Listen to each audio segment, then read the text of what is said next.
সাবিত্রী ও রসকদম্ব মিষ্টি। ব্রিটিশ শাসনামলে মেহেরপুরের আদি বাসিন্দা বাসুদেব প্রধান সাবিত্রী ও রসকদম্ব মিষ্টি তৈরির কেশল আবিষ্কার করেন। কোথায় পাবেন? সাবিত্রী ও রসকদম্ব মিষ্টি শুধুমাত্র মেহেরপুরে অবস্থিত বাসুদেব গ্র্যান্ডসন্স দোকানে বিক্রি করা হয়। দেশের আর অন্য কোথাও এই মিষ্টি বিক্রয় করা হয় না। প্রতিদিন ক্রেতাদের অগ্রিম অর্ডারের বাইরে তেমন অতিরিক্ত মিষ্টি তৈরি করা হয় না, ফলে দিনে গিয়ে মিষ্টি পাওয়ার সম্ভাবনা কম থাকে। তাই এখান থেকে মিষ্টি কিনতে চাইলে অগ্রিম অর্ডার করতে হয়। কিভাবে যাবেন? রাজধানী ঢাকা থেকে সড়কপথে পদ্মা সেতু হয়ে মেহেরপুর জেলার দূরত্ব প্রায় 261 কিলোমিটার।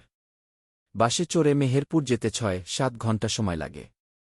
মেহেরপুরগামী বিভিন্ন বাস সার্ভিসে মধ্যে চুয়াডাঙ্গা ডিলাক্স, পূর্বাশা এম পরিবহন, দর্শনা ডিলাক্স, শ্যামলী পরিবহন, মেহেরপুর ডিলাক্স, আর পরিবহন প্রভৃতি উল্লেখযোগ্য।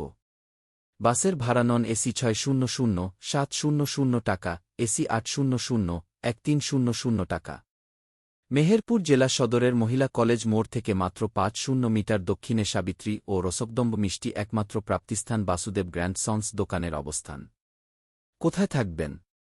মেহেরপুর জেলা শহরে রাত্রিযাপনের আবাসস্থলগুলোর মধ্যে সার্কিট হাউস, পৌর হল, ফিন টায়ার আবাসিক হোটেল, কামাল আবাসিক হোটেল এবং মিতা আবাসিক হোটেল উল্লেখযোগ্য।